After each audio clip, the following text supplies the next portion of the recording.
Good morning students. हम लोग पिछले क्लास में पढ़े थे कि आभासी गहराई बराबर व्यंजक होता है वास्तविक गहराई बटा पूर्णांक। वास्तविक गहराई को हम लोग डी से सूचित करते हैं और पूर्णांक को म्यू से सूचित करते हैं। और आभासी दूरी बराबर हम लोग सीखे थे कि डी इंटू 1 माइनस 1 बटा बी। अब इन दोनों सूत्रों पर हम लोग प्रश्न करेंगे। चलिए एक प्रश्न करते हैं जो 2 अंक में प्रश्न इस प्रकार का पूछा जाता है। चलिए प्रश्न को लिखिए।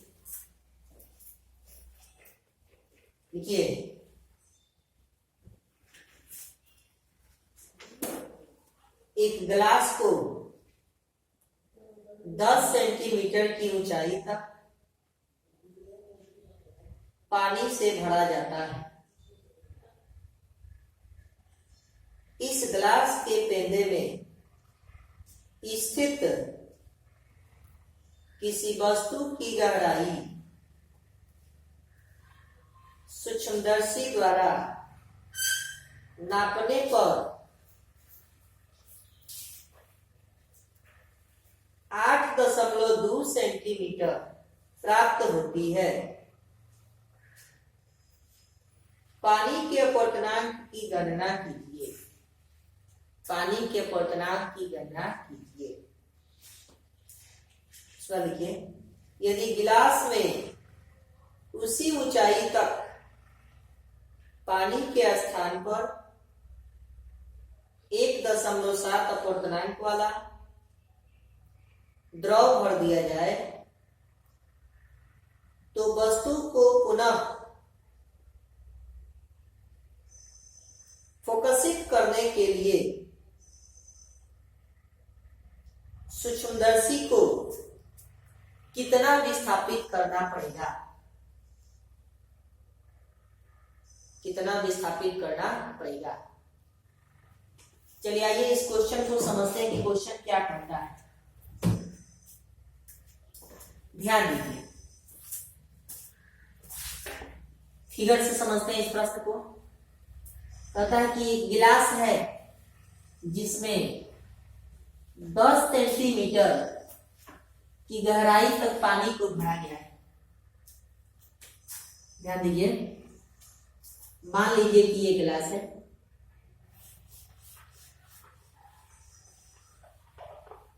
इसमें 10 सेंटीमीटर की गहराई तक पानी को भरा गया है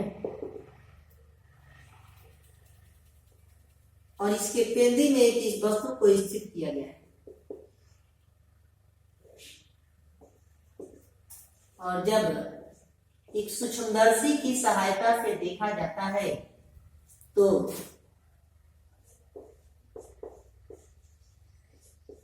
यह दिखाई देता है 8.2 सेंटीमीटर की गहराई पर।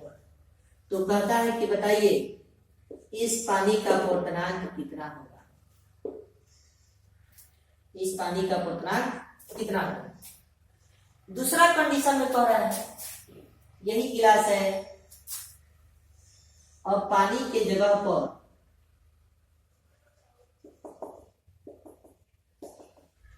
1.7 अपवर्तनांक वाला किसी अन्य द्रव को भर दिया जाता है।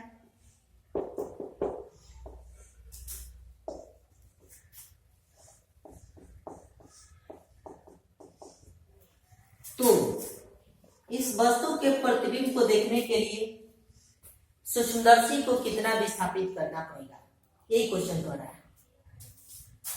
तो मान लेते हैं कि इसका प्रतिबिंब अपवर्तन के कारण यहां बना। इसका अपवर्तनांक दिया है म्यू बराबर 1.7 और वास्तविक गहराई उतना ही है जितना पहले था, ये 10 सेंटीमीटर। यही प्रश्न कर रहा है।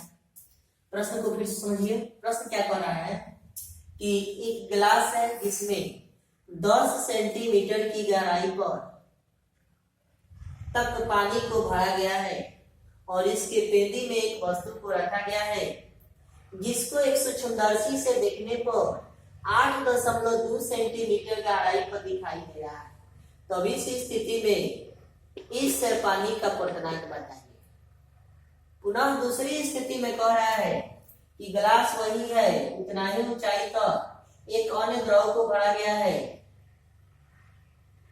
तब इस स्थिति में उस वस्तु के प्रतिबिंब को देखने के लिए सूक्ष्मदर्शी को कितना विस्थापित करना पड़ेगा, यही प्रश्न कर रहा है। तो इस तरह के प्रश्न को बनाने के लिए इसके पहले क्या आभासी गहराई ज्ञात करते हैं, दूसरे क्या आभासी गहराई ज्ञात करते हैं, और जो गहराई अधिक होता है उसमें से कम वाले गहराई को घटा दिया जाता है, तो सूक्ष्मदर्शी के द्वारा विस्थापन का पता चल जाता है। अब कैसे ज्ञात करेंगे, देखिए इसमें इस प्रश्न में क्या दिया, वास्तविक गहराई दिया है, d बराबर दिया है 10 सेंटीमीटर, आभासी गहराई का मान दिया है d आभासी, इसको आभासी गहराई को लिखते हैं d आभासी, तो d आभासी बराबर दिया है 8.2 सेंटीमीटर, और पूछा जा रहा है अपवर्तनांक का म्यू बराबर, कि म्यू बराबर क्या होगा बताइए। हम लोग एक सूत्र पढ़े हैं कि चूंकि d आभासी बराबर d बटा म्यू होता है, और म्यू को यहाँ पर d आभासी को यहाँ पर किया जा सकता है, लिखेंगे इसीलिए म्यू बराबर d बटा d आभासी,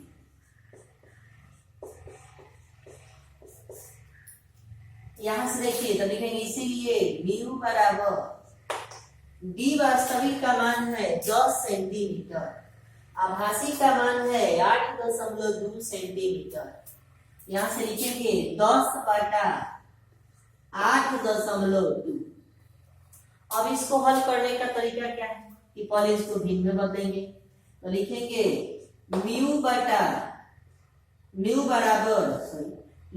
10 बटा, इसको लिखेंगे 82 बटा 10, और मेन बाटा ये है तो ये 10 ऊपर चला जाएगा, लिखेंगे म्यू बराबर 10 गुने 10 बटा में 82। अब इसको हल करने पर वैल्यू आता है 1.2, तो अपवर्तनांक का मान हम लोग कितना मिल गया 1.2। पहला स्थिति में अपवर्तनांक ही पूछ रहा था।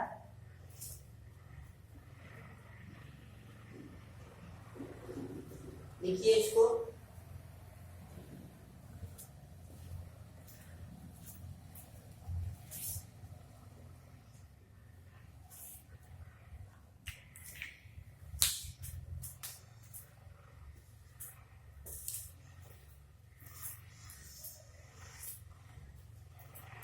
देख चुके हैं। चलिए अब देखिए, अब कह रहा है दूसरे कंडीशन, फिगर को मिटा दिया, फिगर की आवश्यकता नहीं है, बस इतना ध्यान में रखना है कि इसका आभासी गहराई दिया है 1.2 सेंटीमीटर। ठीक है, इस फिगर की आवश्यकता नहीं, दूसरे फिगर से बात करते हैं। दूसरे फिगर में क्या दिया है, वास्तविक गहराई दिया है और अपवर्तनांक दिया है, तो आभासी गहराई हम लोग ज्ञात कर सकते हैं। कैसे देखिए, सेकंड कंडीशन में लिख रहे हैं डी आभासी, ऐसे लिख रहे हैं पुनः डी आभासी, डी आभासी बराबर सूत्र क्या आता है टी बटा म्यू, टी बटा म्यू। यहां पर लिखेंगे डी आभासी, इसको हम D2 कह दे रहे हैं, दूसरे के लिए दूसरा, पहला के लिए D1 करेंगे, तो D2 बराबर मिलेगा, वास्तविक गहराई कितना है 10 सेंटीमीटर, अपवर्तनांक का मान है 1.7 से रख देंगे। अब इसको हल करेंगे, इसको हल कैसे करेंगे, 10 बटा, ये हो जाएगा 17 बटा 10, ये 10 ऊपर चला जाएगा, तो लिखेंगे 10 गुने 10 बटा में 17, इसका मतलब कि 100 बटा 17।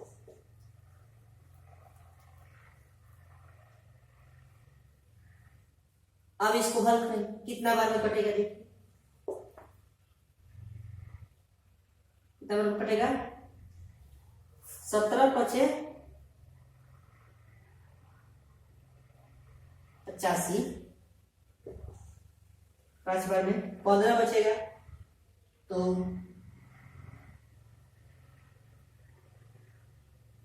8 बार में लगभग आएगा 5.8 सेंटीमीटर। लगभग ये D2 बराबर इतना जाएगा 5.8 सेंटीमीटर। यहां से आभासी गहराई का मिल गया 5.8 सेंटीमीटर, और पहले वाले फिगर में आभासी गहराई का मान दिया गया था कि 8.2 सेंटीमीटर। अब प्रश्न कह रहा है कि सूक्ष्मदर्शी को कितना विस्थापित करना पड़ेगा। तो अब सूक्ष्मदर्शी का विस्थापन निकालेंगे। कैसे निकालेंगे देखिए, ध्यान दीजिए। लिखेंगे इसीलिए सूक्ष्मदर्शी का विस्थापन, सूक्ष्मदर्शी का विस्थापन, इसको कह रहे हैं डेल्टा डी कह रहे हैं। तो डेल्टा डी बराबर हम लिखेंगे D1 minus D2, D1 minus D2। ये D1 माइनस D2 क्यों लिख रहे हैं? क्योंकि D1 का मान दिया 1.2 सेंटीमीटर और D2 का मान आया है 5.8 सेंटीमीटर। ये छोटा है, बड़ा वाला छोटा घटाएंगे, लिखेंगे 8.2 माइनस 5.8।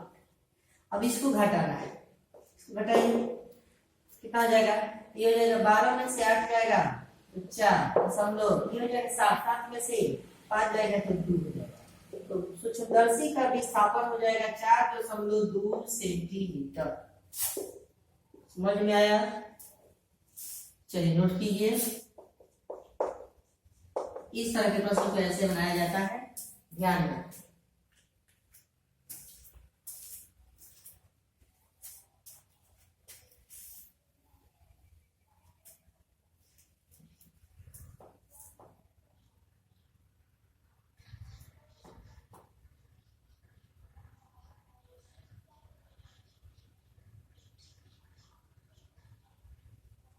लिख चुके हैं आप? एक प्रश्न और करेंगे, एक प्रश्न और लिखिए। लिखिए, कागज की एक शीट पर, कागज की एक शीट पर एक स्याही का बिंदु अंकित है। एक स्याही का बिंदु अंकित है। इसे 25 सेंटीमीटर ऊंचाई से देखा जाता है। इसे 25 सेंटीमीटर ऊंचाई से देखा जाता है। यदि कागज के ऊपर 10 सेंटीमीटर मोटाई की कांच की समानांतर पट्टिका रख दी जाए तो यह स्याही का बिंदु कितना ऊपर उठा हुआ प्रतीत होगा? कितना ऊपर उठा हुआ प्रतीत होगा? यदि कांच का पटना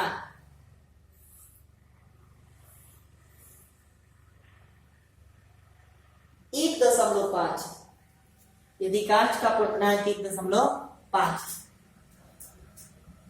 ये प्रश्न भी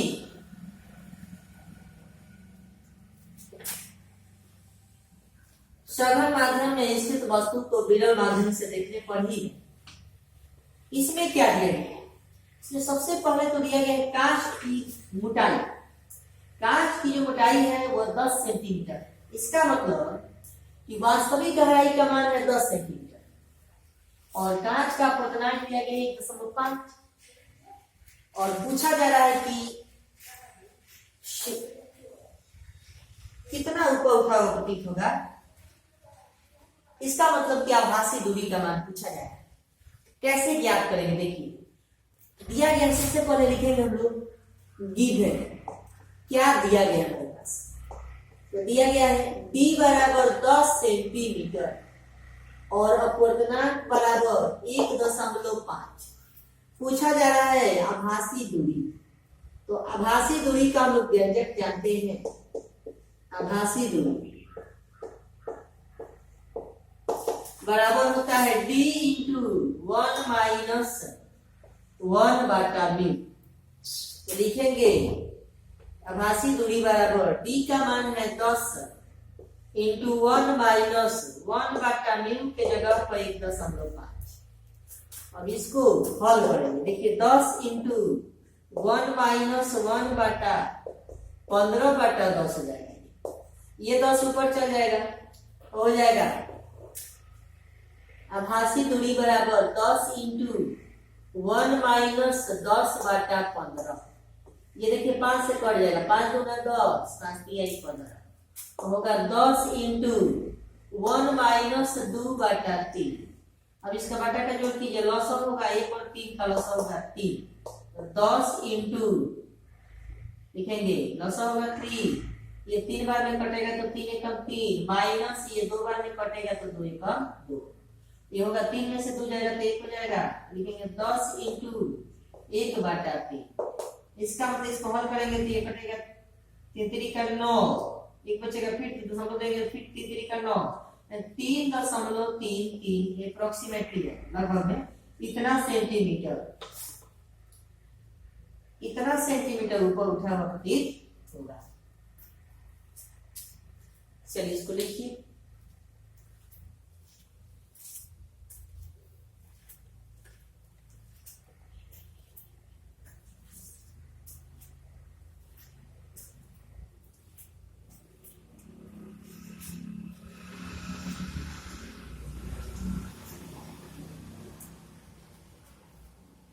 एक और प्रश्न है जो काफी महत्वपूर्ण प्रश्न, आप लोग को वृत्ताकार छिद्र वाला पॉइंट पढ़ाया गया है, उससे रिलेटेड प्रश्न है और ये बोर्ड में पूछा हुआ प्रश्न है 2 अंक का।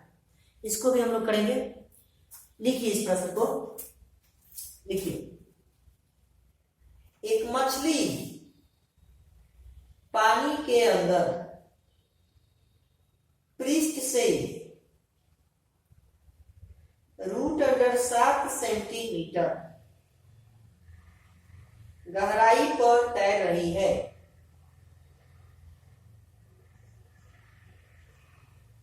उसके बाद पता रखिए मछली पानी के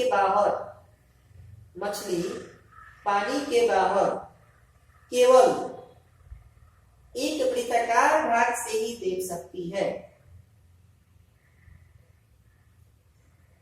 इस वृत्ताकार भाग की त्रिज्या कितनी होगी? इस वृत्ताकार भाग की त्रिज्या कितनी होगी? यदि वायु के सापेक्ष पानी का क्वथनांक 4/3 है।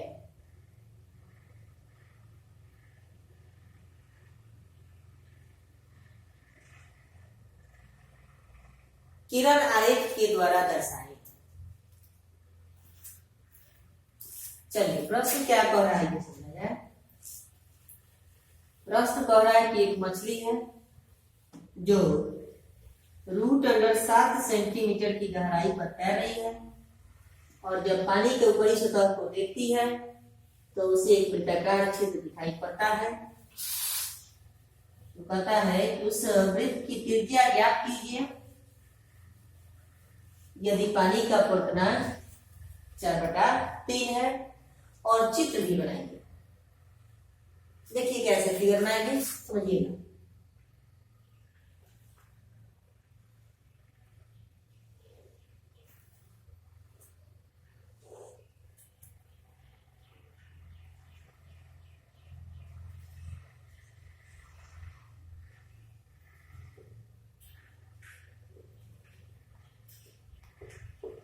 यहाँ पर मछली है और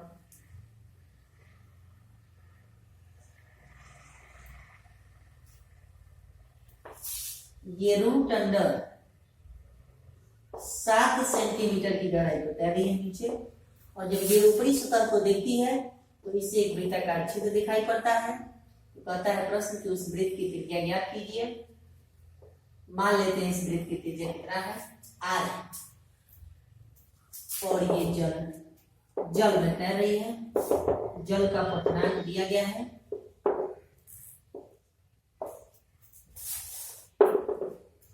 इसका क्वथनांक दिया गया है म्यू बराबर 4/3।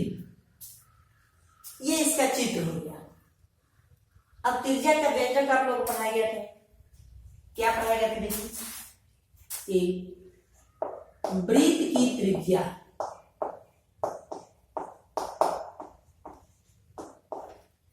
r बराबर उससे तो पढ़ाया गया था h/√√μ² - 1। लिखेंगे r बराबर h का मान कितना है? √7 सेंटीमीटर। लिखेंगे √7 बटा में √μ², म्यू के जगह पर 4/3 लिखेंगे 4/3 का होल स्क्वायर -1। अब इसको हल करते हैं। देखिए r बराबर √7 बटा में इसको हल करते हैं तो ये हो जाएगा 16/9 -1। अब इसको हल करते हैं, इस बटा में एक छिपा है, 1 और 9 का औसत कितना होगा? 9। तो लिखेंगे ये हो जाएगा r बराबर √7 बटा में ये लॉस होगा 9, एक बार में तो 16 -9। इसका मतलब ये हो गया, ये हो जाएगा √7 और बटा ये 9 का वर्गमूल 3 हो जाएगा और ये 16 में से 9 हो जाएगा तो √7। इसको लिखते हैं √7 और बटा में 3, ये 3 ऊपर चल जाएगा, ये होगा ऐसे √7 बटा में √7 इंटू में 3, ये कट जाएगा तो बराबर आएगा 3 सेंटीमीटर। इस प्रकार से वृत्त की त्रिज्या कितना प्राप्त हो गया? 3 सेंटीमीटर। ये प्रश्न बोर्ड में पूछा गया था बोर्ड में। चलिए नोट कीजिए इसको।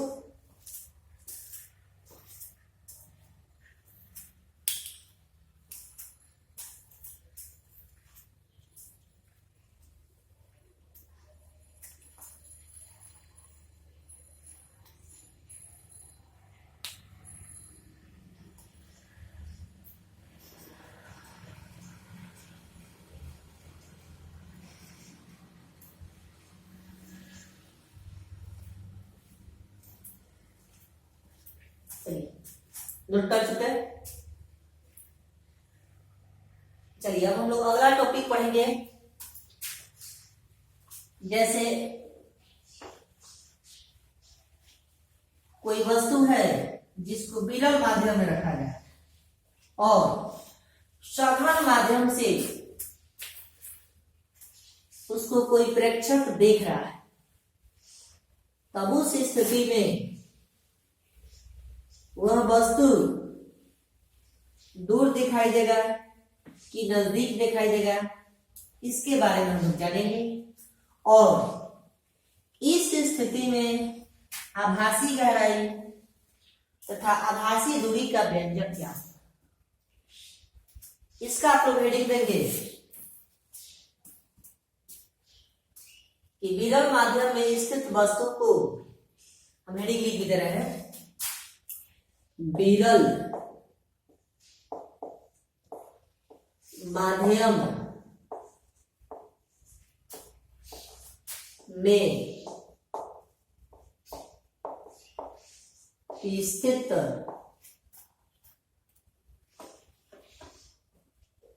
वस्तु को सघन माध्यम से देखने पर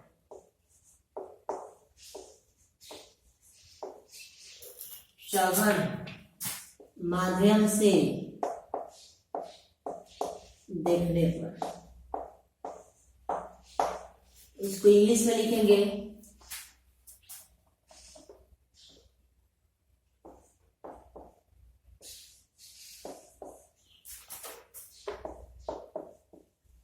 viewed from denser medium, viewed from denser medium।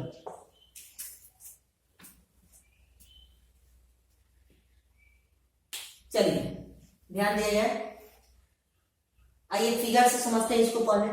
देखिए कह रहे विरल माध्यम में स्थित वस्तु को सघन माध्यम से देखने पर। इसका मतलब यह हुआ कि वस्तु विरल माध्यम में है और कोई व्यक्ति है जो सघन माध्यम में स्थित है और उसको देख रहा है, तो उस वस्तु का प्रतिबिंब दूर दिखाई देगा कि निकट दिखाई देगा, उसके बारे में ज्ञात करेंगे।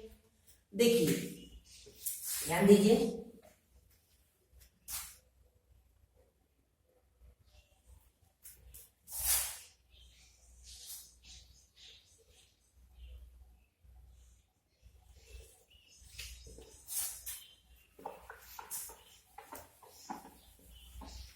मान लेते हैं जैसे यहां पर कोई वस्तु है, इस ओ बिंदु पर ये वास्तविक गहराई इसका डी है। ओ बिंदु पर वस्तु है। अब इस वस्तु को कब देखा जाएगा? ये विरल माध्यम, कौन सा माध्यम है? विरल माध्यम।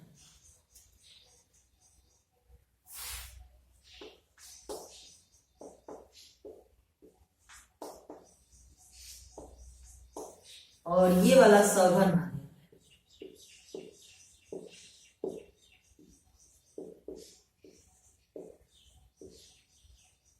इस सघन माध्यम का अपवर्तनांक μ2 बराबर म्यू है और इस विरल माध्यम का अपवर्तनांक 1 बराबर 1 है।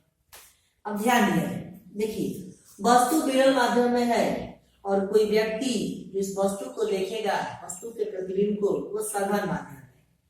तो सबसे पहले तो इस वस्तु के से प्रकाश की किरण ऐसे चलेगी और तो आने वाली किरण को कौन किरण कहते हैं? आपतित किरण। आपतित किरण सतह के जिस बिंदु को पड़ती है उसे आपतन बिंदु। आपतन बिंदु पर डाले गए लंब को अभिलंब क्या कहते हैं? अभिलंब। और आपतित किरण अभिलंब के बीच बने कोण को आपतन कोण, आपतन कोण को किससे? आई से। अब ये प्रकाश की किरण विरल माध्यम से सघन माध्यम में आ रही तो अभिलंब की तरफ हम लोग जानते हैं कि झुक जाती है। जब कोई प्रकाश की किरण विरल माध्यम से सघन माध्यम में प्रवेश करती है तो अभिलंब की तरफ झुक जाती है। तो ये प्रकाश की किरण अभिलंब की तरफ झुक गई, ये अपवर्तित किरण है। अपवर्तित किरण और अभिलंब के बीच बने कोण को अपवर्तन कोण। तो व्यक्ति यहाँ पर उपस्थित होगा, व्यक्ति का यहाँ पर होगा जिससे वस्तु को देखेगा। कैसे देखेगा? इसको जरा पीछे की तरफ बढ़ाते हैं,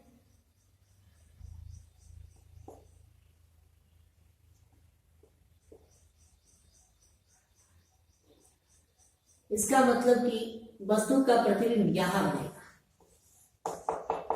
इस ओडेस बिंदु को बनेगा।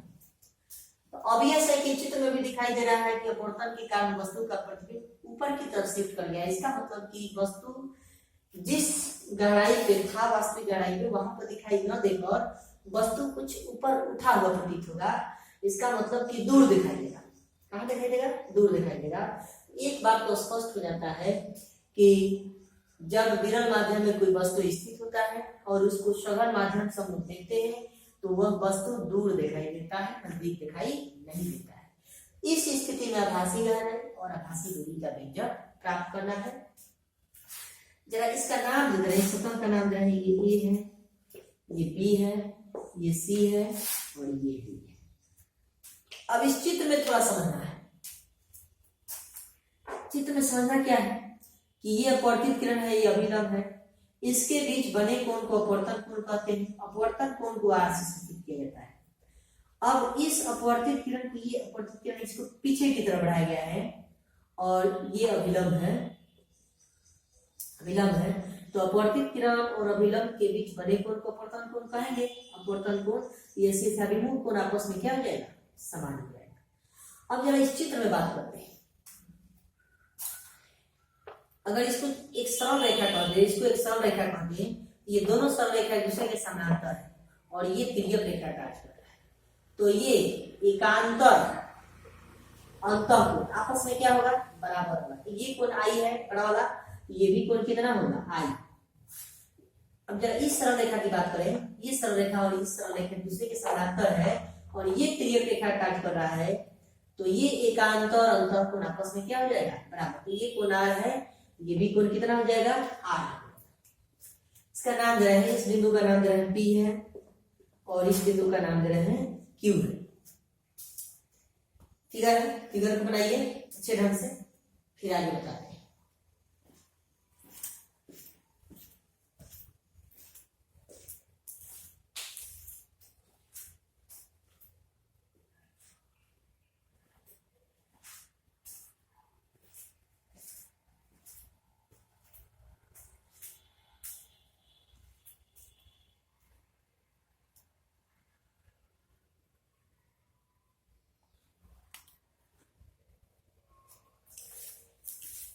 चलिए बना चुके। अभी इस स्थिति में क्वेश्चन खड़ा है कि आभासी गहराई का व्यंजक प्राप्त करें और आभासी दूरी का व्यंजक प्राप्त करें। इसमें आभासी गहराई कौन होगा, इसमें आभासी गहराई होगा ओ डैश से लेकर पी तक, ओ डैश से लेकर पी तक, और आभासी दूरी क्या होगा, ओ से लेकर कहां तक, ओ डैश तक। इन दोनों का व्यंजक प्राप्त करना है। कैसे ज्ञात करेंगे, सबसे पहले तो इस सतह का नाम लिखिए, ए बी सतह। क्या कौन सतह है, ए बी सतह है। इस सतह के लिए स्नेल का नियम लिखेंगे। स्नेल का नियम कैसे लिखें, देखिए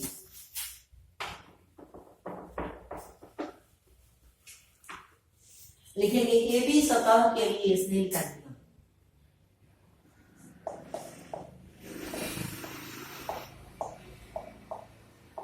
ए बी सतह के लिए स्नेल का नियम।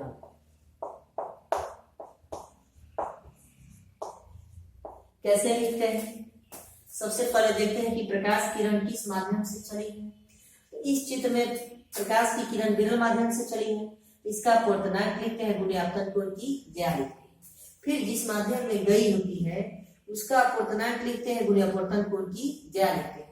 तो ये प्रकाश इस चित्र में बस प्रकाश की किरण विरल माध्यम से चली है, इसका अपवर्तनांक कितना है, म्यू। तो लिखेंगे म्यू1 गुणे आपतन कोण की ज्या, इसका मतलब म्यू1 गुणे साइन है बराबर। अब जिस माध्यम में प्रकाश की किरण गई है, किसमें गई है, सघन माध्यम में। सघन माध्यम का अपवर्तनांक कितना है, म्यू2। तो लिखेंगे म्यू2 गुणे अपवर्तन कोण की ज्या, लिखेंगे म्यू2 गुणे अपवर्तन कोण की ज्या, हो जाएगा साइन आर। ये भी सतह के स्नेल का नियम कितना हो गया, म्यू1 गुणे साइन आई बराबर म्यू2 गुणे साइन आर। अब हम जानते हैं कि चूंकि साइन थीटा ये बदलता है लगभग थीटा में, और थीटा लगभग बदलता है